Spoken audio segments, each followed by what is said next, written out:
ರಾಮಾಯಣದಲ್ಲಿ ಬರುವ ಎಲ್ಲ ಪಾತ್ರದ ಬಗ್ಗೆ ತಕ್ಕ ಮಟ್ಟಿಗೆ ಎಲ್ಲರಿಗೂ ತಿಳಿದೇ ಇರುತ್ತದೆ. ಆದರೆ ಅದೆಷ್ಟೋ ಪಾತ್ರಗಳ ಬಗೆಗಿರುವ ಶೌರ್ಯ ಸಾಹಸಗಳನ್ನು ನಾವು ತಿಳಿದಿರಲಾರೆವು. ಅಂತಹದ್ದೇ ಒಂದು ಪಾತ್ರದ ಬಗ್ಗೆ ಇಂದು ತಿಳಿಯೋಣ.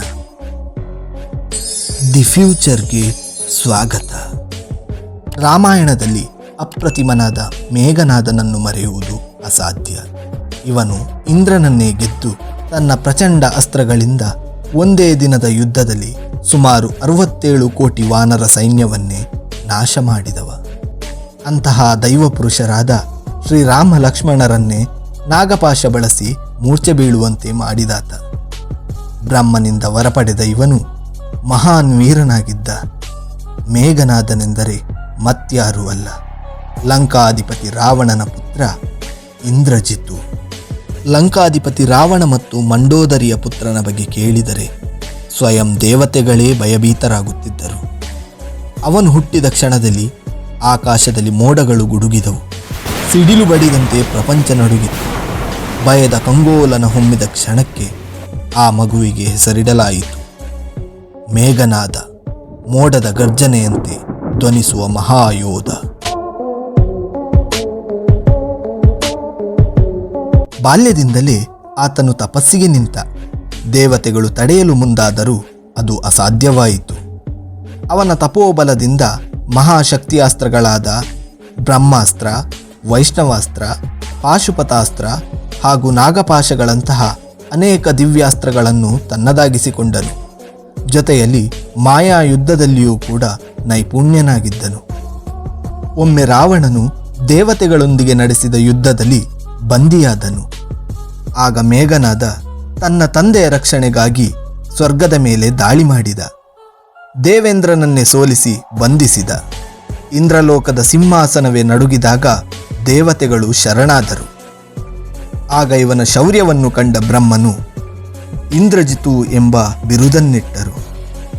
ಹಾಗೆ ಯುದ್ಧದ ಮೊದಲು ನಿಕುಂಬಿಲಾ ಯಜ್ಞ ಪೂರ್ಣ ಮಾಡಿದರೆ ನಿನ್ನನ್ನು ಯುದ್ಧದಲ್ಲಿ ನಾಶ ಮಾಡುವುದು ಯಾರಿಂದಲೂ ಅಸಾಧ್ಯ ಎಂಬ ವರವನ್ನಿಟ್ಟರು.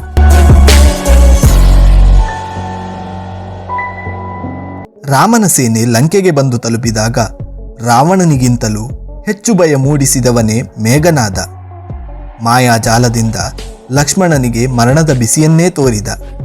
ನಾಗಪಾಶದಿಂದ ಬಂಧಿಸಿದ. ಅವನ ಬಾಣದಿಂದ ಒಮ್ಮೆ ಹನುಮಂತನು ಸ್ತಬ್ಧನಾದ.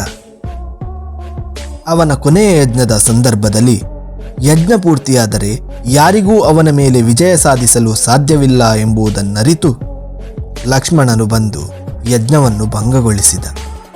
ಮೇಘನಾದ ಕೋಪಗೊಂಡು ಆಕಾಶವೇ ಮಿಡಿದು ಭೂಮಿ ಬೆದರುವ ಹಾಗೆ ರಣಘೋಷದೊಂದಿಗೆ ಯುದ್ಧಕ್ಕೆ ಧುಮುಕಿದ. ಅದು ಸಾಮಾನ್ಯ ಯುದ್ಧವಲ್ಲ, ಅದು ಶಕ್ತಿಯ ಯುದ್ಧ, ತಂತ್ರದ ಯುದ್ಧ, ಶಪಥದ ಯುದ್ಧ. ಮೇಘನಾದನು ಎಲ್ಲ ಶಕ್ತಿಯಾಸ್ತ್ರವನ್ನು ಪ್ರಯೋಗಿಸಿದ.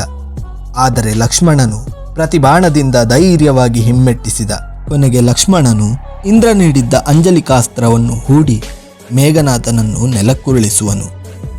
ಆದರೆ ಅವನ ಮುಖದಲ್ಲಿ ನೋವಿರಲಿಲ್ಲ, ಕೇವಲ ಅಹಂಕಾರವಿಲ್ಲದ ಮೌನದ ಮಿಂಚು. ಮೇಘನಾದನ ಕತೆ ಶಕ್ತಿ, ಶಾಪ ಮತ್ತು ಶ್ರದ್ಧೆಯ ನಡುವೆ ನಡೆದಿರುವ ಸ್ಫೋಟಕ ಯುದ್ಧ. ಆತನ ಪತನವು ಸೋತದ್ದಲ್ಲ, ಬದಲಿಗೆ ಧರ್ಮದ ಭವಿಷ್ಯಕ್ಕೆ ಮಾರ್ಗ ತೆರೆದದ್ದು.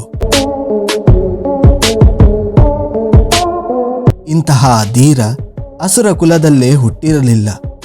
ಆದರೆ ಪಿತೃವಾಕ್ಯ ಪರಿಪಾಲನೆಯಲ್ಲಿ ಸಾಗಿ ತಂದೆಯ ಅಧರ್ಮದ ಮಾರ್ಗವನ್ನೇ ಅಳವಡಿಸಿಕೊಂಡ. ಹಾಗೆ ಅಧರ್ಮ ಎಷ್ಟೇ ಬಲವಾಗಿ ನಿಂತಿರಲಿ, ಒಂದೊಂದು ದಿನ ಧರ್ಮದ ಮುಂದೆ ಮಂಡಿಯೂರಲೇಬೇಕು.